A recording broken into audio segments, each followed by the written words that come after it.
Okay, so it begins. Here we go.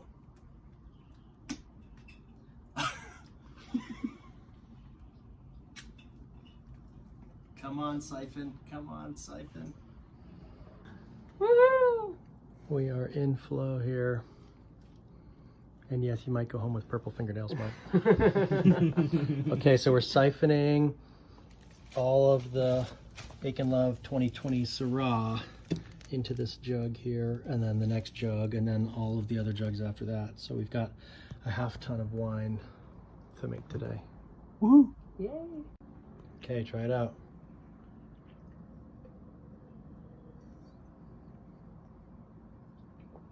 Mmm. Yummy. All right, this is phase 2. After we siphoned out the juice, we're now going to scoop out all of the grape must and put it into the wine press, and then we'll press that to extract the rest of the juice.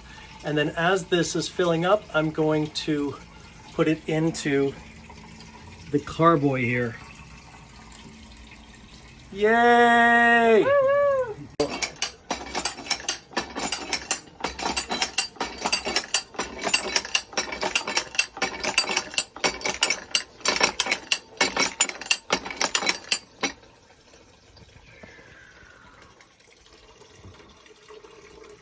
So this is what we've got. We are ratcheting down on this load of grape must and squeezing out the rest of the juice.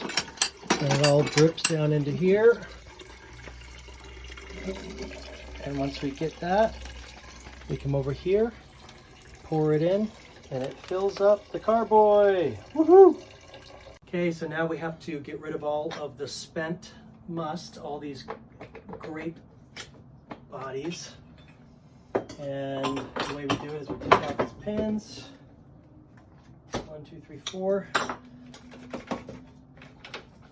can go up and just set that down over here.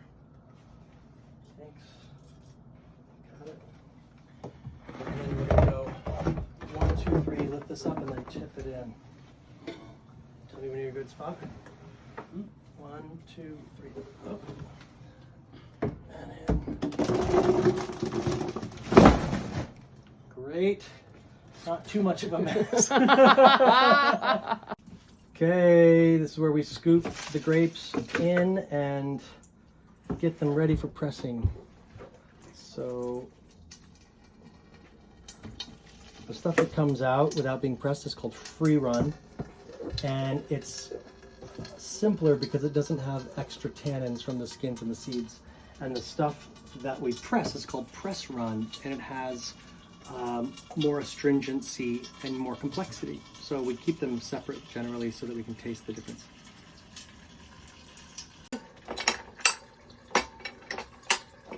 Exciting! Woo!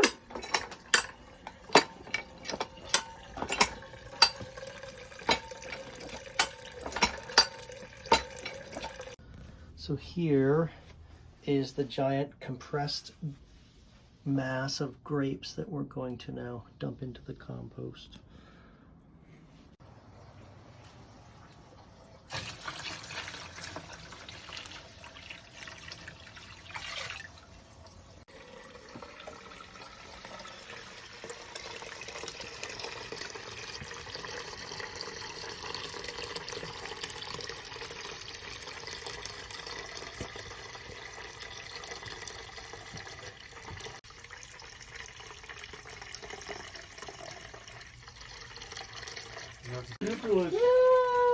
When the clouds that we look upon, scoop doop doop, should tumble or fall, or the mountains should crumble to the sea, doop, scoopy doop doop. No, I won't be afraid. No, I won't shed a tear, just as long as you make wine right by me. Whenever you're in trouble, oh shoot! Oh my God, I overflow. No, stop!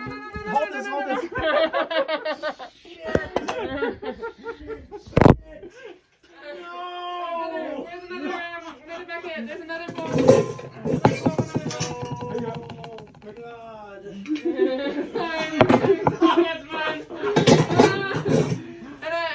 do you need? Turn the camera back on. Here you go. Here's another one. Oh, God damn it. How much did we lose? A bottle. The problem was I got it just in time, but the bottom of the bottle was below the top of the other one. So the bottom of the bottle was depressing and overflowing. You can see what you recorded. So this is what a winemaking mishap looks like when you're singing scoop, scoop, scoop, doopy doop, and you forget to empty the full container. High five, people. High five. Oh my God. All right, here we are, getting ready to clean up.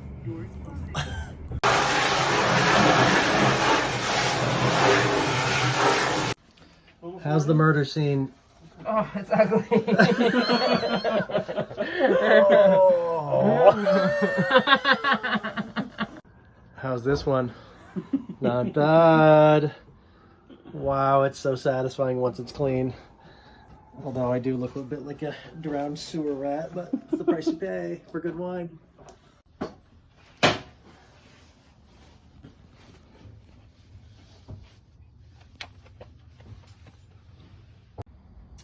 So these little airlocks sit on top of each of the carboys of wine, and it allows carbon dioxide to come out the airlock through this tube, but then we put a little bit of vodka in the bottom so that any critters who want to come in, like bugs, you know, molds, yeast, fungus, things like that, they can't get in because they'll die in this this disinfectant vodka. And those sit on the carboys for a year now. So I'll spritz them down with some 190 proof ethanol and then pop them in. Okay, here we go. Drum roll, please. We're going to measure the amount of sugar in this wine that we just made, because what we want to do is make sure that all of the sugar is totally gone from the wine. If there's a lot of sugar in it, it makes the wine dense, and so this thing will tend to float. If the sugar is turned into alcohol, this thing will start to sink. So what we want it to do is go down to -1, and that is the scale is called degrees Brix. It's how much sugar's left, and it starts off with 23. And it's going to go all the way down to 0, and then even a little bit lower, below 0. -1. Oh, no. So what are we at? 0. Right, Just about 0. It's floating down. 0. 0. Now if I go down, how high will it come? 0. There we go. So now we know we're right at around 0. That means we still have some residual sugar, and we need to continue. This will continue to ferment a little bit, so that until all of the sugar is eaten by the yeast and turned into alcohol. Woo-hoo! Yay! We did it! We just pressed 60 gallons of wine in one day and made an absolute mess. But this is the Aiken Love 2020 Syrah. In the middle of a pandemic, we still got to make a little bit of wine. Cheers! Awesome.